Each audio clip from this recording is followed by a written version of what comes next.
Oh, better than last week. So, hi everybody. Welcome to SpeakuP Monday here at Tropical Nomad. We're in the special room today because the weather was a little bit rainy before.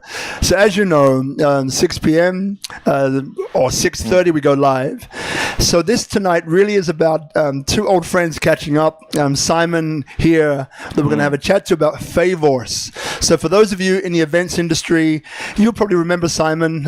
For those of you in the blockchain industry, so here, as you know, we've had many blockchain episodes featuring the leaders of the blockchain industry here in Indonesia that are Bali based over the years. And Simon is one person, for me, you sum up what SpeakuP Monday is about, right? Which is unity and diversity, people inspire people, entrepreneurship and social impact.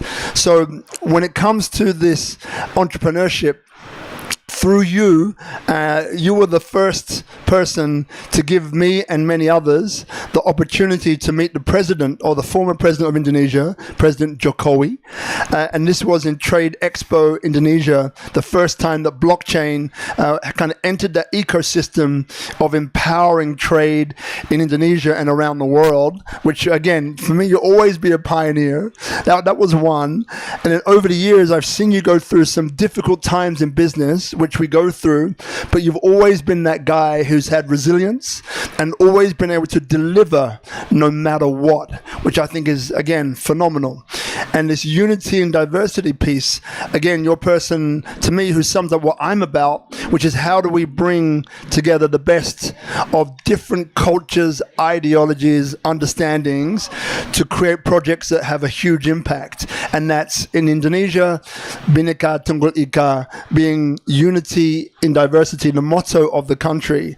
And this is what, for me, you've always stood for as well with Favourse. So once again, everybody, a round of applause for Simon from Favourse again. Thank you. Thank you.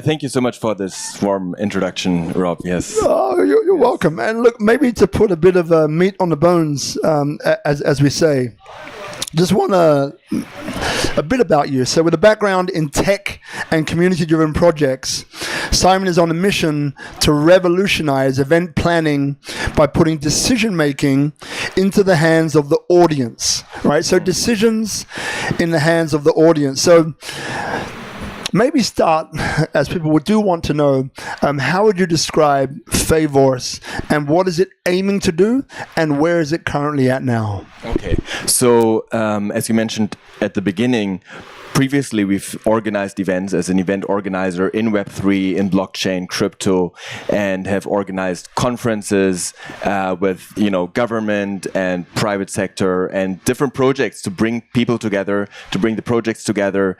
To part of our events were like, startup pitches, so the projects could present themselves and investors could connect to the projects and all of these things. So, and right now, and last year, we finally started building the platform, a web app to actually connect the people that want to create events and that want to invite their favorite speakers, musicians, artists, and creators, and the creators or the speakers themselves. So that's actually what it's about. So maybe I'll back up a little bit. Like I co-founded an NGO called Mindfulness and Understanding in Germany with some friends, and we brought mindfulness training and mediation by Marshall Rosenberg, conflict resolution to the education system. And we always invited different teachers and speakers from abroad, like from the US and from different European countries, to Germany to teach to our audience, to the kids, to the university students, to teachers, to learn about conflict resolution.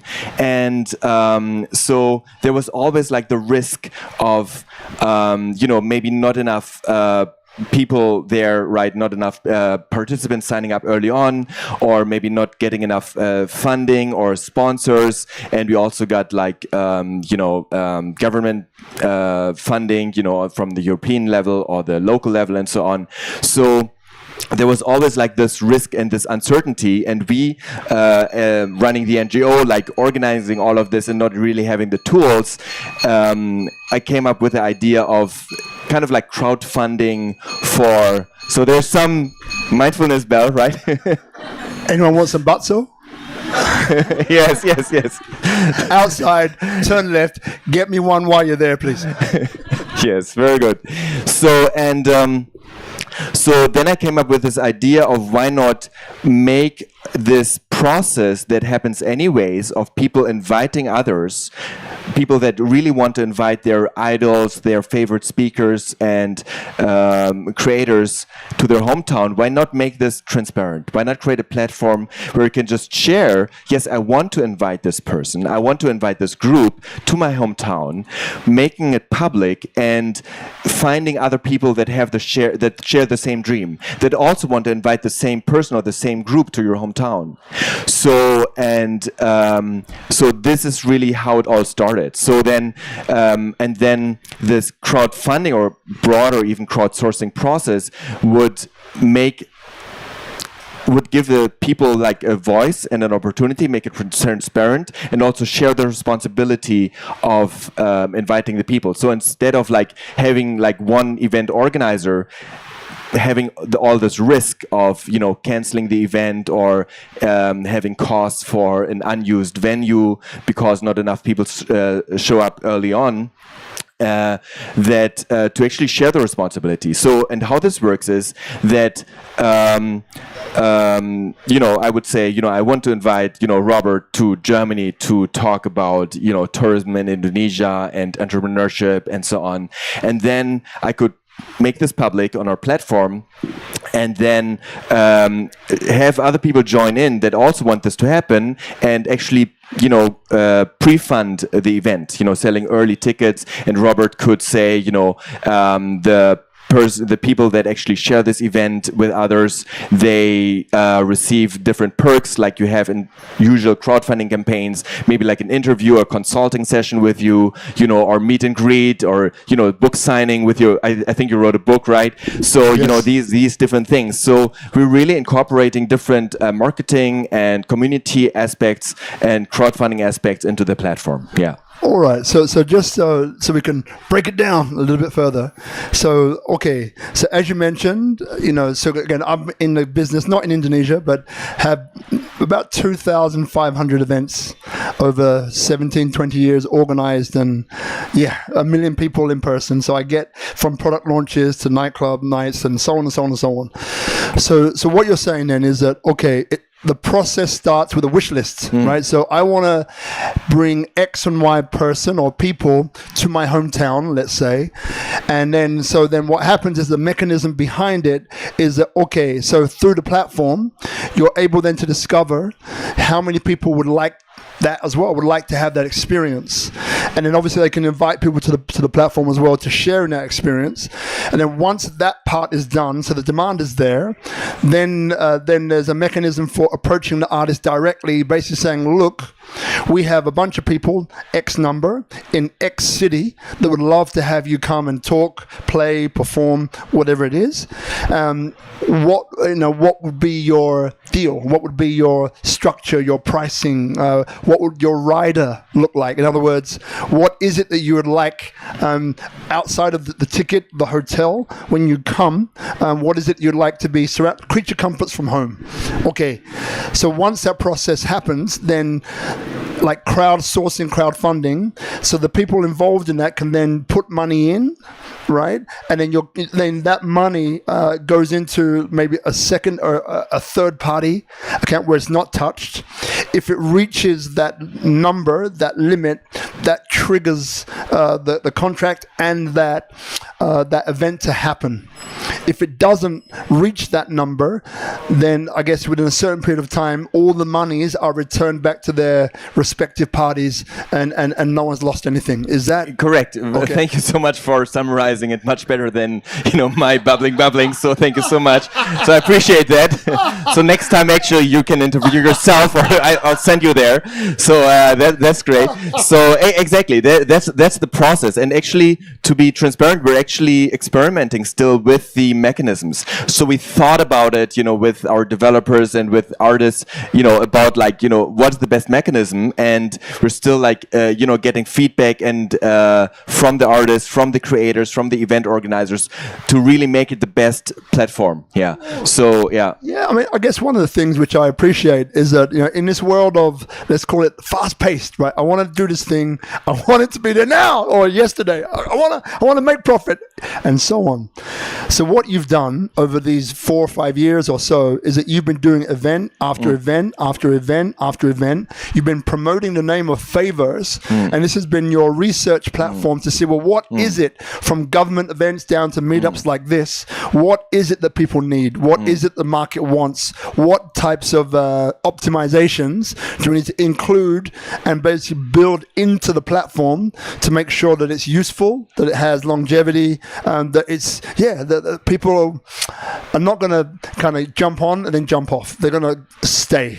Yeah. Right. So what have been, I guess, some of the most difficult experiences, maybe putting on your tech founder hat now, what have been some of the most difficult experiences which other tech founders, potentially tech founders in either watching online or in the audience today, what are some of the biggest challenges that you've come across in building Favourse and the app, and how have you overcome them? Yeah, so anyone who's building something, I think, will recognize these different mechanisms. So one obviously is feature creep, and you thinking you need to have all this perfect product with many features and so on. But basically, you may be needing one specific feature which solves the core of the problem, and so that is one aspect. And then is also shipping early, obviously, and getting feedback and iterating, and then also actually listening to people. I can be quite stubborn, and I want to. That's untrue, Simon. That's it has to be like this. I want to do it like this, and then really being open-minded and actually listening to people, because mostly people will know it better than myself, especially, because I only have a very limited perspective. And when you're doing events, there's so many different roles and stakeholders. So really listening to other people and really being open-minded and listening to what are actually the pains and what are actually the solutions that want to be there, right? And so because I had a very limited vision, it has to be exactly like this, and being actually open and listening to others. So that's something I'm still learning. Yeah. There's a great book. Anyone, maybe show of hands, The Lean Startup. Anyone heard of it? There's one half a hand. Put the whole way up. There you go. One person. You need to go and get this book, everybody, if you're in the tech or the entrepreneurship field. So The Lean Startup is really about, when we create a product or a service that we believe is valuable for people, we tend to over-invest in it to create this really pretty, well-finished product that is ready for the market, as opposed maybe to creating something that may not look beautiful, actually, but it's the most cost-efficient working prototype of whatever it is you're trying to test. That then goes out into the market and it iterates. So you learn things about it that perhaps you didn't realize before. But instead of spending all of your capital, you're actually investing a small fraction, ideally, of it to create this model which you then iterate and kind of learn as you go. But one of the other things which comes in is a guy called Tarush Agarwal. So everyone remember another show of hands? Because I want to see these hands go up. So it was called the fastest growing WeWork. Hands up if you remember WeWork. Yeah, there you go. A few more. The fastest growing business in the world of its kind during this time. It was a co-working type model. So we had on the show a few times a good friend called Tarush Agarwal, who you know as well, Simon. And Tarush was the head of data, the data chief. And one thing which he said on our interview, which stuck with me even until now, which is incredibly crucial, and I'm going to ask you in a minute about this, is that most people approach things with a bias. I do, we all do. We're biased in a certain way. So when it comes to data, being data-led, most of us, we do this. We say, right, what are the best data points from the data that I already have can I use to back up the idea that I already have? So in other words, it's like saying, I know what I want to do. I'm going to get all the data points that reinforce what I want to do and show everybody else that this is what we should do, right? That's how most people operate.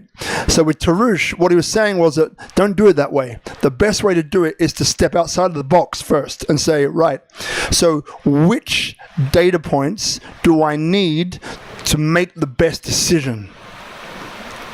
So which data points do I need to make the best decision? Not from the data that I already have, how can I make a decision that I've already made up my mind anyway?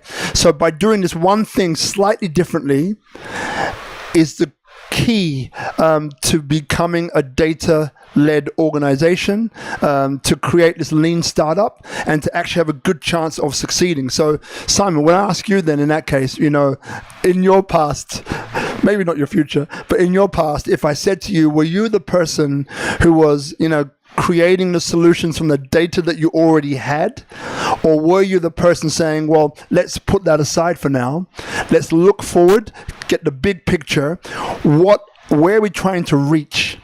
And which are the best data points that I need to assess in order to reach that place?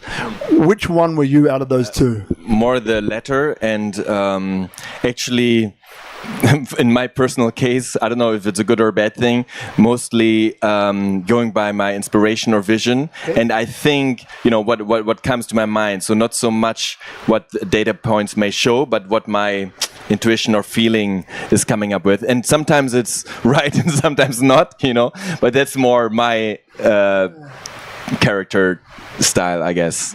Yeah. And look, there's something more there. Yes, thank you. So, but actually, what you've been mentioning ties into what Favourse is, and what it will become even more of is having different data points to be able to make informed decisions about what event you want to do and how you want to design that event. So, for example, you would do surveys, and people could give their feedback and their ideas. If you have this conference, why not invite that speaker?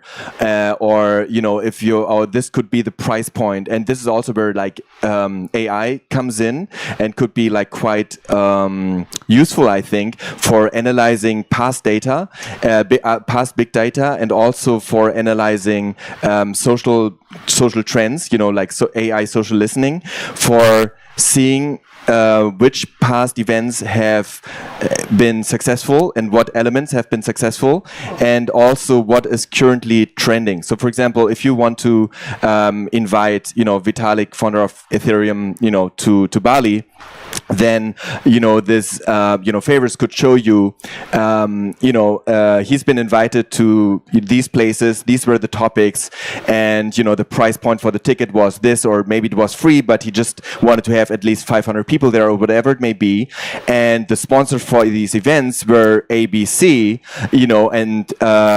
and you would have all this data, and then maybe you would see, from social listening trending, you would see, this is really what's hot right now, the topics he's knowledgeable about, and in Bali what people are talking about. So it would really make sense to do the event like this, and talk to these sponsors and this type of venue, and etc. So, and I think this is actually more like the bigger vision of how Envision Favourse, even beyond events, also product creation and solving market and opportunity gaps. So, but yeah, so this is maybe tying into making informed decisions about relevant data points. Yeah. Who here is using AI in their business? Yeah, about half the room. Got it. So look, there's two questions that I have. Now, we've got a few takeaways here that I said we would share. So how event crowdfunding empowers communities, how AI and social media supercharge crowdsourced events, and why traditional ticketing is outdated and audience-driven events are the future. So of those three questions, maybe how event crowdfunding empowers communities, I think we've covered a little bit about that. And then how AI and social media supercharge crowdsourced events, I think we just took about that, and then why traditional ticketing is outdated as an audience-driven events in the future. What would you say about any of those? So I think both is correct. So I think the traditional way will just continue as it is. So people will just say, you know, I have an event, you know, I'm doing the trade expo, you know, and it's happening every year. And, you know, we know there's an industry, we know there's customers, we're going to do it. We don't need any more data or asking the people and pre-crowdfund it and so on. So I think this will continue to happen. And at the same time, and mostly from personal experience as an event organizer and also participant and also a facilitator for like workshops and stuff, you know, I see there could really be mechanisms to mitigate risks and to support the event organizers and the facilitators and the speakers. So actually, one of my original use cases is like small villages that need education and that have a certain like learning needs. Maybe they, you know, there's no, you know, good schools or universities, and they have and there's some kids that have specific learning needs and they want to learn about, you know, PHP development or, you know, AI or, you know, learning Mandarin or whatever it may be. And, you know, for them to give them a space to make that learning need public, and then to find others that have the same learning need in the same area or location, and for others then to that have maybe the ability and the skills and the knowledge to share to meet that need, to go there. So, and to create like the platform worldwide where this is possible, where anyone can say, you know, I want to learn this, I want to experience this, and for others to provide that experience because they have the knowledge, the authority, the experience to do so. So, and in this case of, you know, the kids in that remote village, it could be that maybe there's some teacher in the neighbor village that says, you know, I teach Mandarin, you know, I have some knowledge, and I want to go there. And the only thing I need is actually to pay for my bus ticket, you know, every week. And then I'd be very happy if there's like 3, 4, 5 kids to go there. So it's not really only funding, right? It could be non-monetary, it could be resources. Like here, there's some event organizers that always invite different spiritual teachers from inside and outside of Indonesia. And actually, there's one hotel in Denpasar, and the owner, he's always like offering his hotel rooms for free, and kind of like as a sponsor, you know, saying, you know, if you have like a great teacher coming here, you know, you can use the rooms. And I think he's also sponsoring some food as well, some catering, right? And then the people can give like donations to make it like more sustainable. And some people can give more, and some people less, and other people can volunteer. So it's really, it's not just limited to funding and pre-selling cheaper tickets with perks, which is one important aspect of the whole thing, but it's really also about allowing anyone to co-create experiences together. Oh, you know, so what I'm hearing, that's great, mate. So what I'm hearing as well, let me do it this way. So by the way, in about 5 or 10 minutes, the third mic will come to you. So if you have questions, feel free to raise your hands in about 5 or 10. So as you mentioned, it's also about creating experiences, right? And you've given a few there. So look, if for example we have a guy called Kevin, we just met earlier on, Kevin and Lily, who is this catering with a difference, traveling around Indonesia or Bali, and creating these wonderful Mediterranean type experiences around a big table, right? A round table, love it. So then, is there a part of this platform which is recruiting or holding the details and contacts of people, service providers like this, that then can be paired or matched to people's requirements? Yes, ultimately that's part of the vision, and especially like our investors, they see this as, you know, a big business opportunity, you know, to make, you know, money in that way. So not as of now. As of now, we have a lot of, you know, contacts from organizing the events, and, you know, we know the venues, we know like security and sound, you know, moderators, etc., that we can connect and that we give also to our clients that are using our platform. So, and ultimately, you know, it should develop into a way where, you know, with the support of people, you know, making good qualified recommendations as well as AI and big data, we could help the people to make the best decisions and best recommendations for which resources and which service providers to use. To make to really make it the most effective. So I got it. So that's the bigger vision, right? That's in a couple of years at least. Love it. Yeah. Now, beautiful people who have just arrived. I'm not gonna call you out. I just might. There's 2 chairs waiting here for 2 of you. I'll say no more, but feel free to come and fill them. So this is great, Simon. So what I can hear now is a great resource for event producers, a great resource for people on the street, literally, who want to see their idol, their hero, brought to a particular place. What I see is that you're using the best of human capital and AI as well to ensure that the best decisions, most feasible decisions are being made or are empowering the process. What I also see is a great kind of knowledge database, as well as a physical database, as well as a supplier brains trust database, where over the time, different groups, companies can fill it up in different areas, and then it becomes a cross-pollinating experience where I can come on and say, right, I want to do X, Y, and Z event. I want to bring X, Y, and Z person, and then it's almost like a drop-down menu of, well, would you like this? Would you like that? Would you like this? Would you like that? And that's where the AI comes in to kind of empower that and to give you the best options for you, again, because the more successful the event, the better the platform becomes, because that's through word of mouth. That's also, through the fact that if I have a good experience with the Favourse app, then I'm much likely to come back to it and then also share that with friends, those who can become suppliers, and so on and so on and so on. I like it. Well done. Well done. So look, 5 minutes for questions. So here's the thing. People inspire people, unity and diversity, entrepreneurship and social impact. The 3 things that SpeakuP Monday, every episode, stands for, right? So as I mentioned in the start, one thing which I've always really appreciated about you, by the way, I'll say this once more for those who've just arrived. So Simon, this man sitting here, was the first and I think the only person who created an opportunity for me and several others to meet President Jokowi, the past president. This was in Jakarta, right? So one thing about this guy that you need to know is that he's incredibly tenacious, resilient to the max, right? But he's very inclusive as opposed to exclusive. And he has this way of just getting the job done. So I've seen this guy, behind the scenes, stressing out, right? I've seen him running around like, when someone's organizing the event and it's like don't do this at home. Someone's like chopped off their head and they're running around like a chicken. It's like, Simon! And he's there, but he's not there. You're having this conversation and he's like, yes, yeah. And you're like, you have no clue what I'm saying, do you? It's like, yes.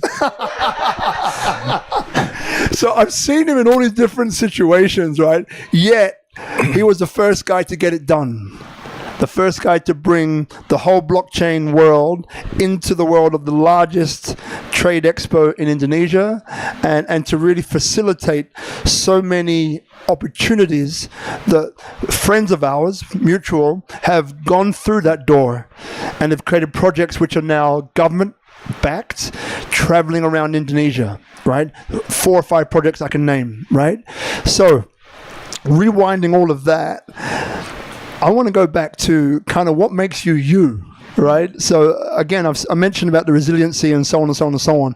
But if I would ask you, like Simon, right?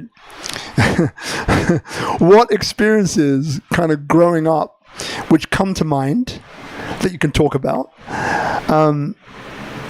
created the sort of person that you are from this perspective of head chopped off, running around, but you still get it done, right? Of being around people, of having impossible deadlines, impossible dreams, meeting the president. He's, by the way, if you look at his Instagram or something, he's got this selfie with President Jokowi. That a lot of people are very envious about that. Not me. I was one of them. But not me. It's the other guy, right? Again, give me enough time to think about the answer now. But yeah, so what experiences kind of growing up kind of created this person that we see before us today that doesn't give up, that, you know, has an eye on a dream that's far bigger than what he can reach, right? Where did that come from? So first I want to acknowledge also with everything I have done, it's more like we have done, you know, there's like so many people that have been involved in making, you know, that event possible, in, you know, making the connections, you know, like the right people, you know, that doing all of this work. Because like me, if there would not be like all these other amazing people, then I would be like a flying chicken without a head running around, no? So even like Verse. I'm so sorry I put that analogy out there.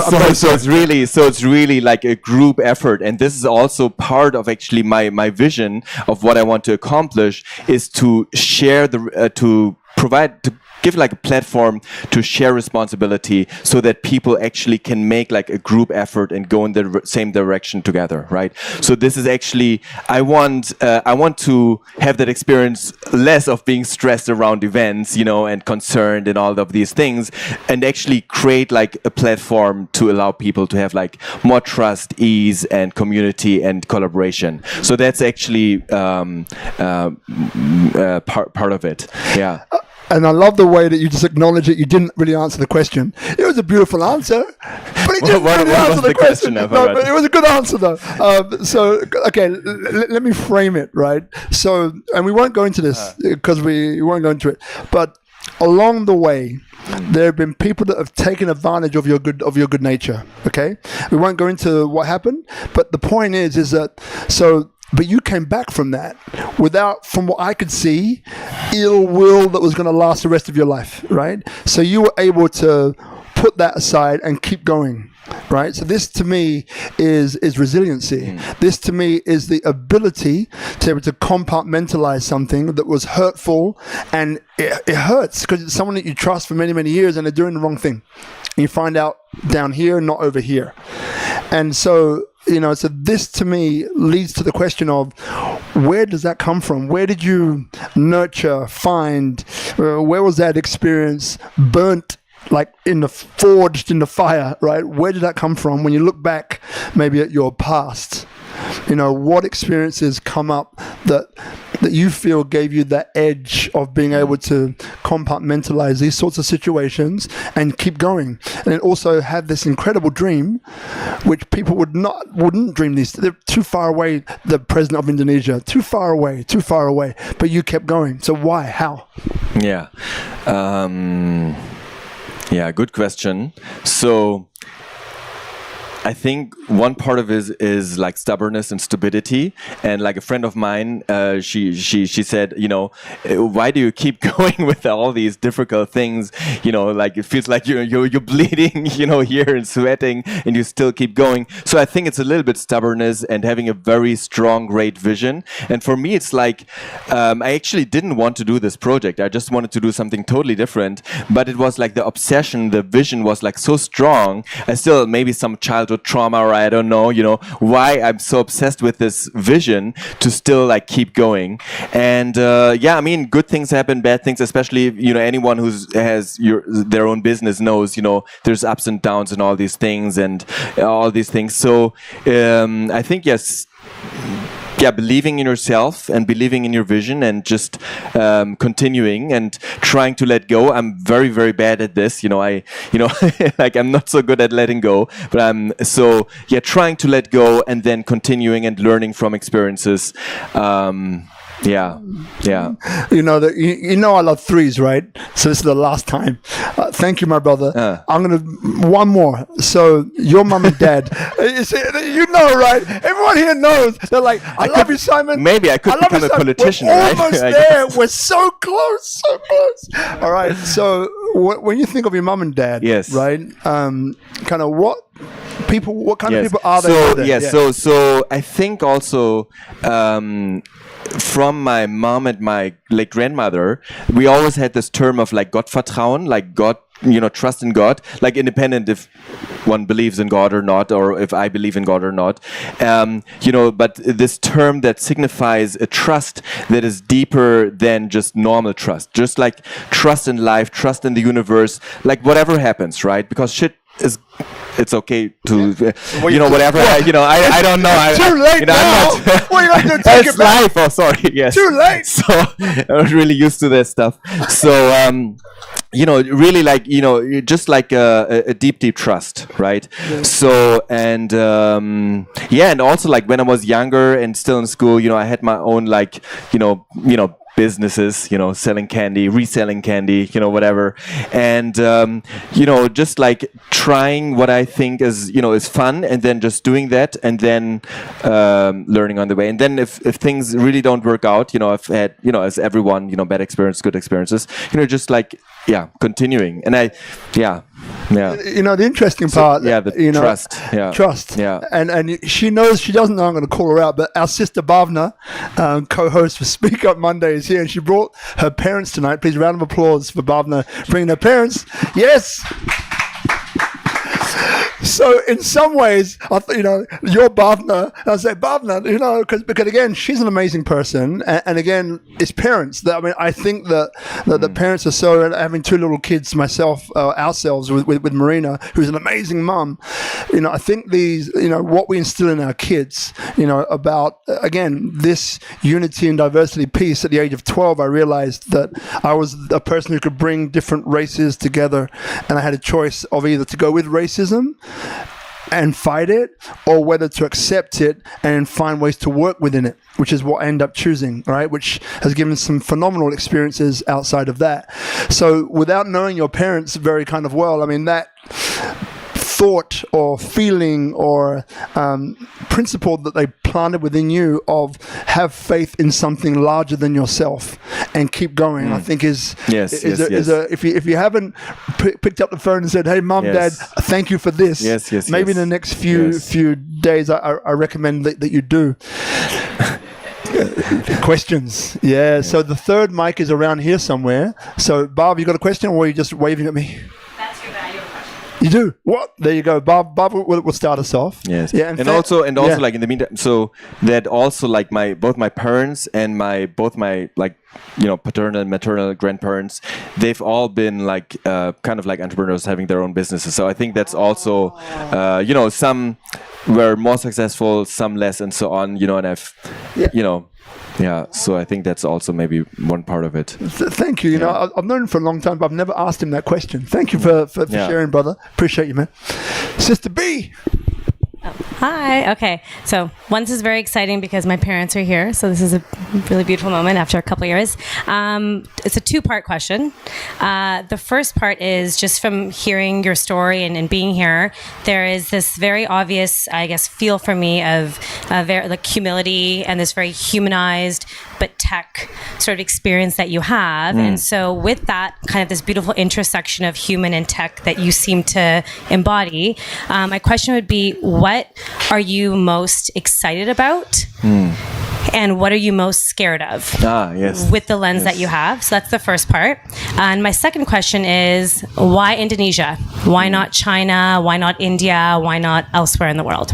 Yes. And Thank you. And that's why she's a co-host, people. Yes. Beautiful. Thank you. Great questions. So the first question was, like, what am I most excited about in this? Yeah, just with the lens that you have of that human tech. Yes. So actually, like to back up a little bit, before I co-founded an NGO and did social work also like in Asian countries and etc. I created a platform for like to connect brands and affiliates like Amazon and other brands were asking like we need promoters, we need people that on their blogs, this was like in the 90s, so it's a little bit before there were like blogs and you call them affiliates, but to connect the brands with the affiliates. So and that that brought an income, of course, and it also, I noticed that with like a little effort, you can reach a lot of people and make a lot of impact. In this case, it was about like making more sales, helping people make more sales, more marketing, etc., and making that more efficient, effective, and so on. So, but I realized, wow, this internet thing is really powerful, right? And this technology. And then, I sold that business like when I was still younger, and then was like, learning and traveling, doing social work, volunteer work, and so on. And it was very satisfactory and to me, and very giving me a lot of like meaning and purpose, to have positive impact, to do social work and so on, to connect people. And that was very satisfying. And then I thought, why can we not like connect the power of both, have like using technology and the internet and to make like a positive impact and to connect people and to help people achieve their dreams and achieve their potential. So, and that really I think that was always that was like stuck in my mind. And then came the vision of Favourse for crowdsourcing events and helping people manifest their dream event and experience and meet their idols and the people they really want to meet. So, and I'm really passionate about this aspect of the making it really effective and efficient using technology to connect in real life. Because my vision is not that, and that links to the second part of the question, what's my biggest maybe concern or fear, is my vision is that we use this technology and my platform to connect and then to meet in person. You can use it to do online events as well, no issue with that, But my vision actually is to help people meet in person, to connect and to use the technology, with the least effort and amount of time necessary. So yeah, and then the concern would be, that maybe also with the advent of AI, which I talked earlier about, could really be beneficial to have certain, relevant data points to make informed decision about what type of event I want to make or what different elements I want to have in this event. There could also be like a concern of, just being lost in in this internet and just like and data and misuse for using this data and so on, so and for wasting time online as we all do, so. And that, of course, comes back to oneself, individual to myself, how do I use this technology? But this is always the dichotomy within myself, also like, do I really want to engage in this? Do I want to create this? No, and actually I don't want to use computers. My dream is to not touch computers and smartphones. And I resisted smartphones for like so many years. And then I resisted messengers, WhatsApp and stuff for so many years. And now I use it all the time, and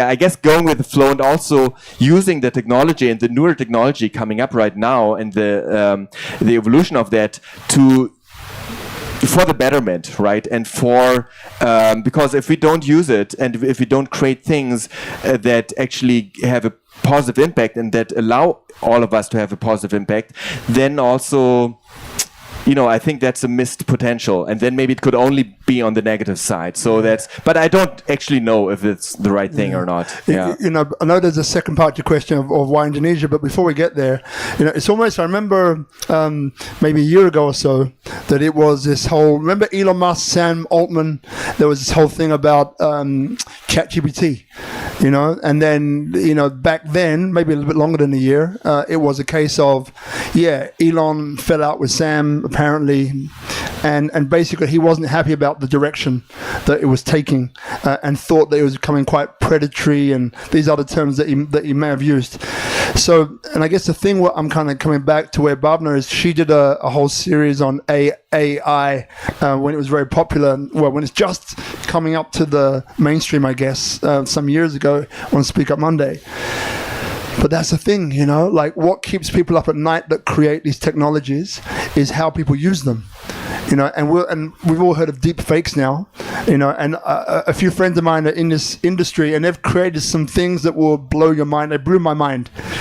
and as much as part of me was so impressed by what they did, to the same magnitude, I was horrified by what they did, because you would not know the difference. You would think that I'm calling you, right? But it's not me. And how I respond to the questions and all the rest of that is as I would respond to most of the questions, with the occasional stutter, the occasional slip, and it's horrifying, right?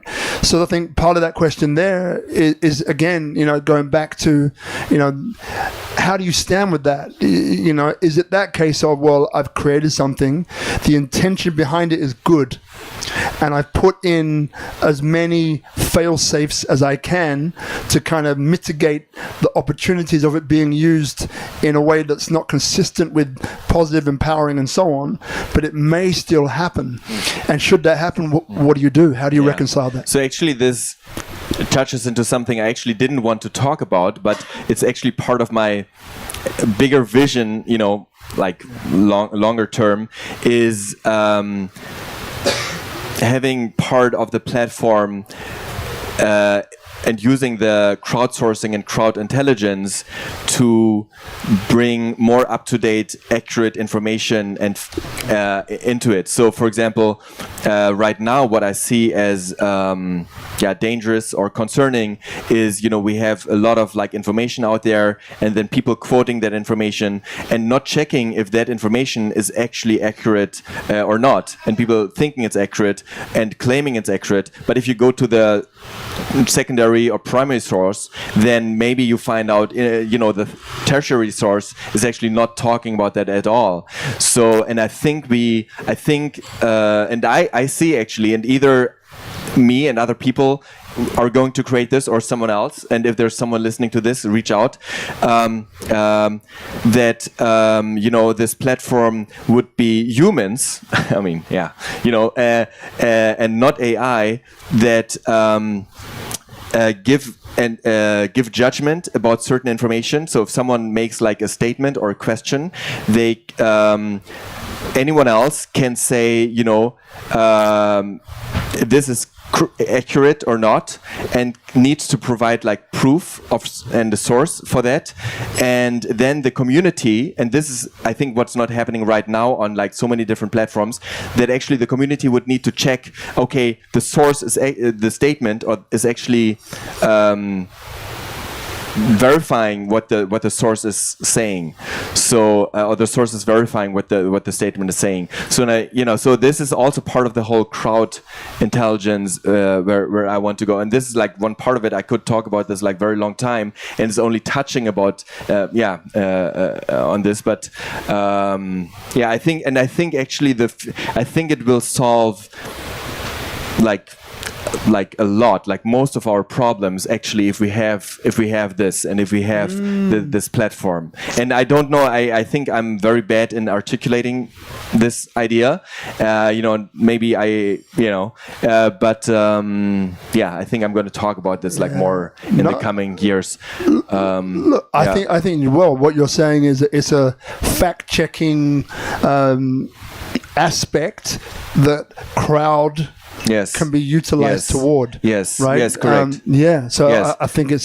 So, for example, if AI would be saying this or that, you can see my excitement coming out. If AI would be saying this or that, or someone would be saying this and that, the crowd would actually, verify or falsify this with proof, right? And then someone would need to check that proof, and someone again and again going to the primary source, however many links it would be, and I think this would be very helpful in the event space, but also beyond that, information, politics, education, etc., etc. There are so many claims, so many questions, and I think, and my vision actually is to encompass this aspect, and it can be used, for more accurate and more useful, helpful, beneficial information and knowledge, data, and also to make better informed decisions. So it has this educational as well as this, business aspect and the social impact aspect as well.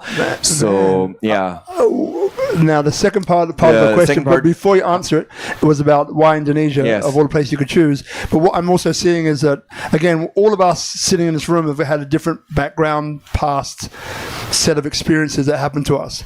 And I think one of the beautiful things about life is that you have the opportunity to use those experiences, good, bad, black, white, whatever the color, whatever the shade, into something that creates a positive impact. So you mentioned before about social work. You mentioned before all these other aspects of companies that you'd created and formed the affiliated company. But what I can actually see now, which I didn't see before, is how all these different integral elements of you're bringing into what you're doing now, which is great. So second part of the question, why Indonesia? Then other questions. Yeah. Yes. So with Jan, co-founder of my other startup, and another friend, Christoph, we co-founded Seminar Desk. I didn't mention this, so maybe that's a good time. It's an event management SaaS, software as a service, that event venues use, like retreat centers, event centers, communities that use our software to organize and manage events. For payments, sign up, to manage also the buildings, accommodation. We have some catering thing, not really catering inside, but you can manage food and so on. So it's a very comprehensive software that's been used for organizing more than 25,000 events now, and so we've learned a lot about the events industry through that, and now it's being used, in all kinds of different industries, that we didn't imagine would actually end up using it. So, and Jan, co-founder and good friend, I've known him since we're babies, less than a year old. He, for years, has been inviting me to Indonesia, to Bali, because he's been coming here with his family, and always said, no, I'm not interested, Bali, what's this? I don't know, I'm not interested. And then finally I ended up being here, and it was great, and I had a feeling, it's time to be here, because before I lived in different places in the Americas and Europe and Asia and so on, and this visa hopping thing is annoying, and then I felt it's great to be here, and then I got offered an IT consulting job and work permit and salary and on all the stuff needed, and then I stayed here because also COVID came during that time, and then I just thought, okay, it's a good time to be here, and then I stayed here. Yeah. He was chosen. All right. Other questions? Yeah. Raise a hand. Jan, I can see it. There you go. His hand was up, down. You can do it. Thank you. Welcome. So I was just wondering if you're currently using any kind of blockchain technology for your own Favourse business or for any of your other projects? Yeah, thank you. So for the first one, not. And so this one is really an administrative, boring software that really helps people, organize their events, manage their venues, etc. And I don't think it's necessary. And for Favourse, we envision to use it because we have the aspect of crowdsourcing, crowdfunding in there, and it could be great for transparency and also to have your own ecosystem with we're doing a token raise, and to have your token for your own ecosystem, to use it to incentivize people and to give more transparency and give power back to the community. So yeah, but right as of now we haven't. So, and also maybe let me give a status of where we are right now with the development. So we're live on Favourse.id for Indonesia, and then it's right now a ticketing platform, so you can use it to do your events, Eventbrite and stuff like that. And we have payment integration, 30, 40 different payment gateways. You can basically pay with whatever you imagine right now. You can use that, and we've worked with Indonesia Blockchain Week, and they've used it, and then Tether USDT was one of the main sponsors. speakers, and so we helped them, and they were, we had a good collaboration there. And so now you can use it for like doing events. And right now, actually, we're developing the crowdfunding feature. So like having like the Kickstarter and so on integrated into the ticketing, right? So we have everything, all the technology, all the different things you need for doing your events. I won't list like all the features that we have, but you have all the features that you need. And then also we're integrating right now, referral marketing, different perks the speakers, the creators, the event organizers can offer for the users that make this event successful, and then the crowdfunding feature and so on, the suggesting of the speakers feature. So in this we're developing right now, and then that version right now it's March. Maybe like in the next 1 or 2 months we'll have that first prototype out, and with that first crowdfunding event feature, and then I'm very excited about that. We've been working hard a long time for that. You've been working for a long time. This I know. So any other questions? Anybody? Any other questions? I like the way he just put the microphones like you have a question. You're like, no, I don't. That's okay. There's always questions here. So if you're just tuning in or watching episode, I love that, 464, talking to Simon here from Favourse, and it's literally about crowdsourcing events and a different model, a different way to approach it. And again, we've known each other for quite some time. He's been an absolute pioneer in everything that he's done and everything that he will do, in my humble opinion. So Favourse.id. So in the Indonesian spelling right now, because we want to simplify the spelling, we're not yet finished with the brand rebranding. It's Favours.id. So and actually it's a Favourse, like the spelling like this is a portmanteau of a favorite course, so which would be a favorite course, like a learning course that I want to do, or maybe like the favorite course in life I want to take, the direction. So it could be interpreted in different ways. So that's one of the etymological origins of that word. I love it. Well, look, what we're going to do as we begin to bring this to a close. So 2 questions I'm going to leave you with, and then you got a few minutes to think about them before you answer. So one would be, how can people, they've heard you now, they've got a sense of who you are, what drives you, right? And that's really the point of what this is. It's not necessarily about the information. It's for people to get a sense of you, which I believe that everyone has, right? So we've passed, right? It's a tick on that one. But so how is it that people can contribute to what you're doing is one question. And then the second part of that question is, where do you see the future? Now, we've been down this road a little bit already in relation to, some of these more sensitive issues around, fact checking and so on, which is super important, especially now, but maybe not on that level, but just to the side of it. The future of Favourse, where do you see it in what you can talk about now? So that's the two-sided question that I'll have. Give me about 3 minutes to wrap up here, and then I'll come back to you. So just want to thank everybody. We have Guzman, we have Hadis, who's here somewhere, Tropical Nomad, our technical partner for the last 287 episodes. Whew, that's a lot of episodes. Thank you very much. So this is, as I mentioned, this is number 464. So we've done, but before that, it was very haphazard. In other words, it wasn't consistent in how we were recording this. But since joining forces with Tropical Nomad, then every single episode we can put in the can, and you'll find it on our YouTube. So just go SpeakuP, one word, SpeakuP Monday on YouTube, and you'll get to the SpeakuP Monday playlist, and all of the episodes, the last 280, you will find in there. So that's one thing. Another thing which I just want to thank is the audience for coming down here tonight.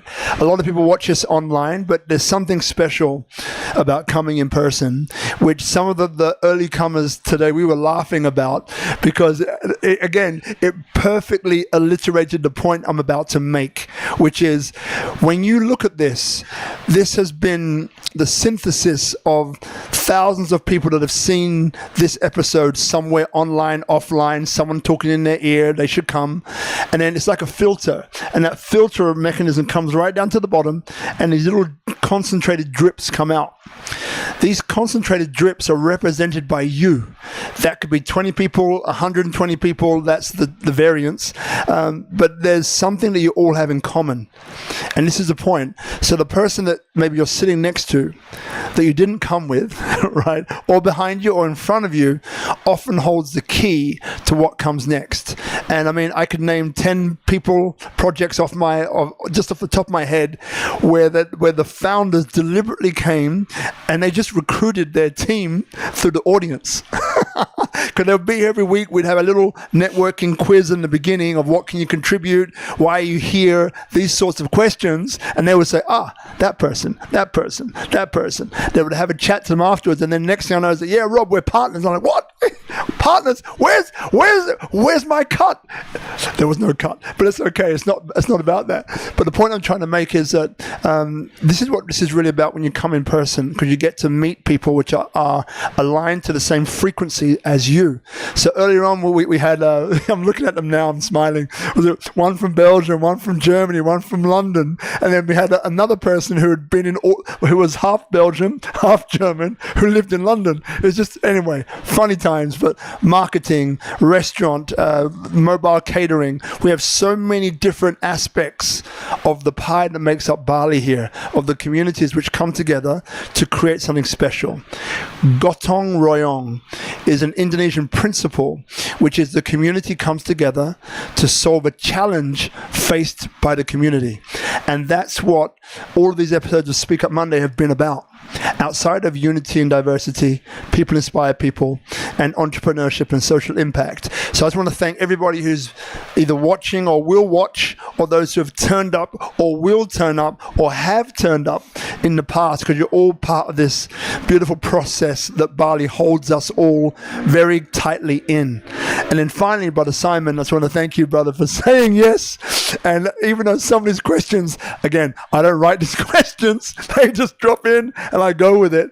And the interesting part is that some of those questions that you've been asked about, where does this come from? This innate desire in you to succeed, this innate desire within you to connect people, this innate desire within you not to give up, this innate desire in you to dream really, really big, right? Knowing you cannot get there by yourself and finding a way. And this whole faith piece that you've spoken about tonight is our gift to you. Because as we know, won't be long now, but as we know, it's like a clock. You know, we have 1 to 12. 1 to 3 can be represented by, this is what you know that you know. You know your name, you know where you're from, you know how to get home, and so on. 3 to 5 is, this is what I know that I don't know. And this might be thrust, how a rocket goes into space. I know that it's thrust and propulsion, but I don't know how that thrust and propulsion actually works. Then the most important piece is 5 to 12, which is, this is what I don't know that I don't know. I'll say again, this is what I don't know that I don't know. This is the subconscious mind, where these things that we had forgotten or haven't thought about for a long time, where they sit. And it's really important that we understand sometimes that they want to be released, right? So questions like that you have at home with your friends, with your partners, with your loved ones, that you're scraping back and you don't know what the answer is, it's really healthy. Because it's allowing you to go into that area, and something will come in the next few days, as it will for you, I'm sure, an experience that you've forgotten about, that is a really important experience. And when it does come up, it's a case of saying, really nice to see you. Not pushing it back down, but just accepting it for what it is and knowing that it's there to guide you. So, long wrap up, I know, but we're in flow here. So Simon, thanks for coming, my brother. And those last two questions were, again, how can we, people here watching online, offline, contribute to what you've created? And then number 2 is that, where do you see the future of what you've created? Where would you like to see it go? Yes, thank you. So for the first question, you could contribute either in the capacity of like event organizer or creator, someone that wants to organize something, or someone that wants to invite someone, or someone that wants to go somewhere, is like a creator or artist, musician, teacher, speaker, etc., and to use our platform to work with us.